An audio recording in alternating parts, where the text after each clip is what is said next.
kahit isang day off lang, parang siguro yung kailangan.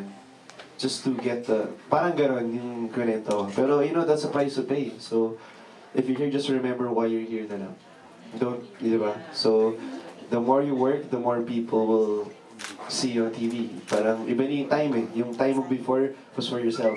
Now, your time is for the people. So, the less time you have for yourself, the more time na you have for the people, the more na mas nakikilala. So, ayun. Sabi sa sa live streaming natin worldwide, request nila, Ken, patanggal daw ng salamin. Wow! Ayan na. Ayan na ha, yung mga fans worldwide ha, pinagbigyan natin kayo. Ayan, go! Next question. I have a question to Ay, Miss sasagot Liza. yata si Liza. You wanna say something? Liza, for Manila? He talked for me already. Oh, sige. Yun, opo, dumating po yung time na parang, yun, nabigla po ako sa mga schedule nung nakita ko. Parang, nagulat ako, parang wala na akong time for family, wala na akong time for myself. And minsan nakakasad siya, pero kung iisipin mo, at least, I have work, at least, ang daming blessings na dumadating. And he made me realize that, pati si directed. He always reminds me na parang, whatever you do, don't lose the spark. Don't lose the passion for what you're doing. Okay, thank you, Liza. Jude? Yeah, We'll limit that to 3 more questions. Last 2. You mentioned that you're getting into college. Anong course gusto mong i-pursue? BS Psych. Okay. One more question for Ken. For Ken, yeah. For Liza.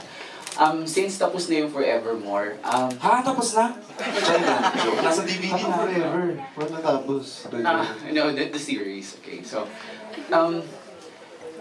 what can you say, ikaw Ken, anong masasabi mo kay, as Ken, anong masasabi mo kay Agnes?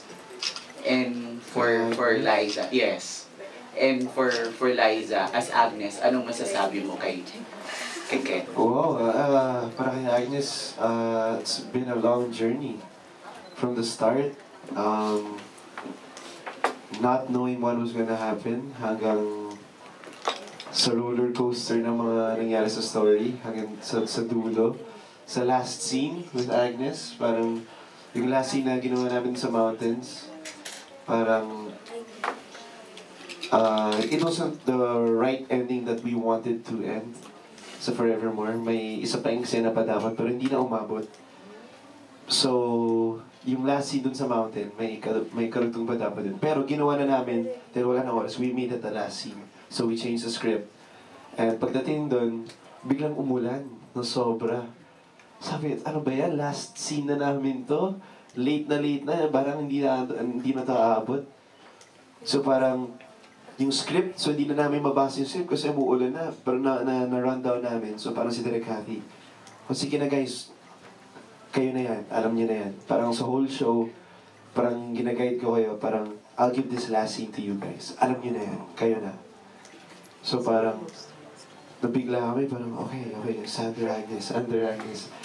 Okay, let's do this. Parang, sige. Parang, in my mind, sinabi ko lang na sa lahat ng nangyari, there were 2 people who were scared. There are 2 people who were scared of loving, of being loved. Parang gano'n. Because may nangyayari nga sa kanilang buhay. And, but through everything out, nandun pa rin eh. Bakit? So it means may forever talaga kahit anong mangyari. So parang kay Agnes, no matter what happens, dahil sa'yo, naging totoo ang friend. Para namang kasalit ko. Parang ganun. So, ito yung pinakamulan yeah. yung kasunod.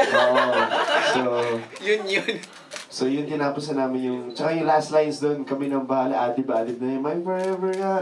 Tapos yung hindi ni Direk yung pero, tapos may isang part pa doon na, yung isang line na sasabihin niya, my love will be forevermore. At that time kasi ang haba ng script, tapos nakalimutan na namin, parang, tapos naalala ko, line na dapat niya yun, siya magsasabi nun. So inuna ko na, Agnes, mahal na mahal kita, my love for you. Tapos ginanon ko pinisil ko kamay niya. naalala niya. Will be forevermore. Siya nagtugtog nun. So yun talaga yung story ng eksena na yun. So lahat yun was just on the spot. Tapos binato niya yung sing-sing kaya walang close-up. Oh. Shot pa yun eh. Yung promising, pero hindi naman yung totoong sing-sing. Yung totoong sing-sing na ginamit in engagement, totoong sing-sing ni Direk Ate yun. So yun. Yeah, trivia. Yeah. Okay, si Liza ba? Will, Yes. kwento, Liza. Ano masasabi ko na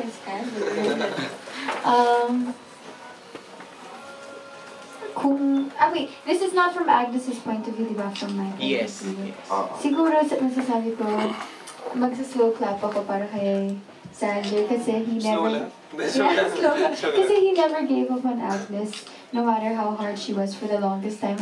Siguro 3 months kami, 3 months nung book 2 na hindi okay si Sander and Agnes. Nagganon kami araw-araw pag nagtataping. Hindi sila okay. And parang if that were real